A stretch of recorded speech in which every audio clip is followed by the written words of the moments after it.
Vous l'avez vu et entendu depuis plusieurs semaines dans nos reportages, de nombreux gilets jaunes se sentent tenus à l'écart des décisions politiques qui les concernent.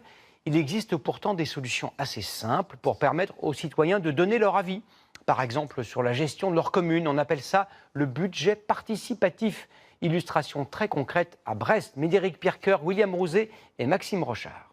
L'idée est simple, c'est de créer une passerelle en bois d'environ 2,50 m de large. Elle traverserait donc toute la plage. Nicolas aimerait faciliter l'accès de cette plage aux personnes handicapées.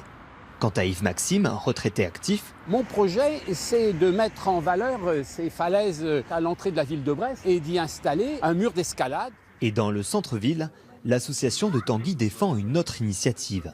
L'idée, c'est de diffuser dans la cabine du téléphérique le temps de la traversée, le témoignage d'un ouvrier, d'une ouvrière qui raconte l'histoire du plateau des Capucins, les anciens chantiers navals de la marine de Brest. Tous ces Brestois répondent à l'appel de leur municipalité.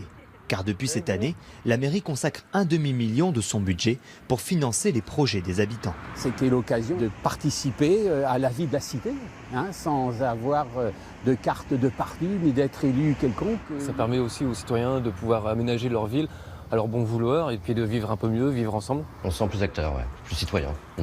Tous ces projets, 170 au total, sont soumis au vote des habitants. C'est un projet sympa en tout cas. La mairie en conserve 35, ceux ayant récolté le plus de voix. Le potager urbain de Tony en fait partie. Il a passé 2 mois sur cette idée. Ce qu'il faut bien comprendre, c'est que ce n'est pas seulement une idée. Il faut présenter un dossier à la municipalité qui va passer devant une commission de faisabilité et le dossier va être retenu ou non. Les projets validés seront présentés aux Brestois en janvier pour le vote final. Mettre en couleur certains passages piétons ou végétaliser les murs de cet hôpital.